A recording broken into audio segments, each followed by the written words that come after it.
जय जगन्नाथ नमस्कार। आज आम राज्य ओडिशा पई एक अत्यंत शुभ दिन भल दिन। एबे एबे संध्या बेले केंद्रीय कैबिनेट रो बैठक अनुष्ठित होईची।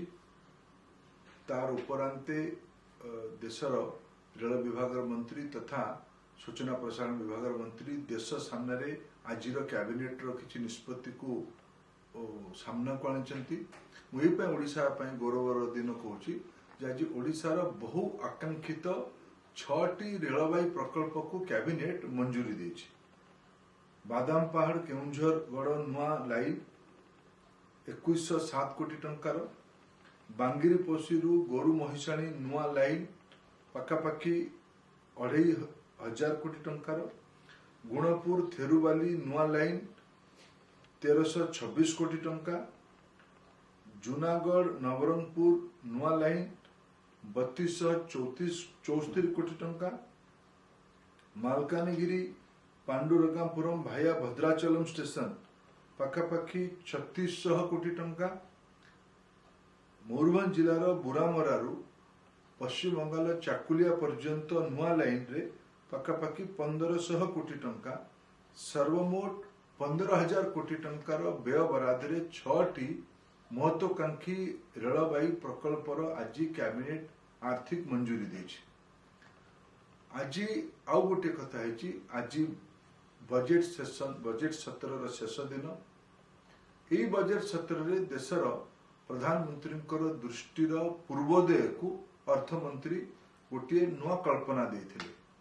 बिहार, झारखंड, ओडिशा, पश्चिम बंगाल, छत्तीसगढ़, आंध्र प्रदेश ये अंचल को लेकिन पूर्वोदय कल्पना कथा प्रधानमंत्री किछि वर्ष है कही विकसित भारत पाई ये अंचल विकास आवश्यकता ताकू सामना रखिक पखापाखि 17,500 कोटी टंकार विभिन्न प्रकल्प ता भीतर ओडिशा रे 15,000 कोटी टंकार प्रकल्प आज सैंक्शन होईची।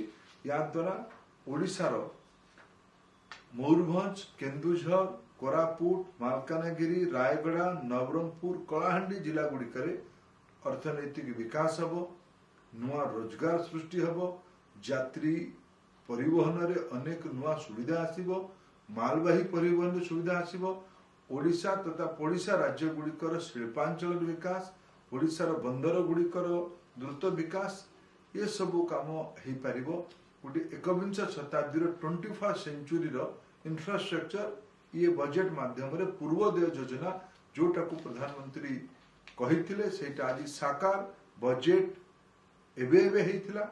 बजेट उपरांत प्रथम कैबिनेट बैठक रे आज ये निष्पत्ति होईची। मु माननीय प्रधानमंत्री नरेंद्र मोदी को या अनेक अनेक कृतज्ञता जनाऊँ ओडिशा तरफ। आउ गोटे महत्वपूर्ण निष्पत्ति आज कैबिनेट रे निया गला। प्रधानमंत्री आवास योजना शहरी और ग्रामीण ये मिशे कि 3 कोटी नुआ गरीबों घर रो अनुमोदन आज करागला। पखापाखि 5,36,000 कोटी टंका व्यय देश रे 3 कोटी नुआ प्रधानमंत्री आवास योजना रे सहरांचल और ग्रामांचल घर हम। ये भी पूर्वोदय गोटे बहुत बड़ पदक्षेप, गोटे बहुत बड़ निर्णय। या द्वारा ये अंचल गरीब लोक मानकर सबुठ अधिक लाभ हम। ये 3 कोटी घर जदि अधिका घर किए पाइब को राज्य गुड़िक पाइबे आम राज्य ओडिशा ता भीतर गोटे अग्रणी राज्य हम। या देशर प्रधानमंत्री श्री नरेंद्र मोदी को कृतज्ञता जनाऊँ। देशर अर्थमंत्री श्रीमती निर्मला सीतारमण को धन्यवाद दूची तथा ये ओडिशार महत्वाकांक्षी रेलवाई प्रकल्प गुड़ी को सफल क्रियान्वयन करने निष्पत्ति नहीं रेलमंत्री श्री अश्विनी वैष्णव को भी ओडिशा तरफ धन्यवाद दूची। ओडिशावासी या द्वारा लाभ पाइबे, ओडिशार विकास हम, ओडिशार द्रुत प्रगति हम। बहुत बहुत धन्यवाद। नमस्कार। जय जगन्नाथ।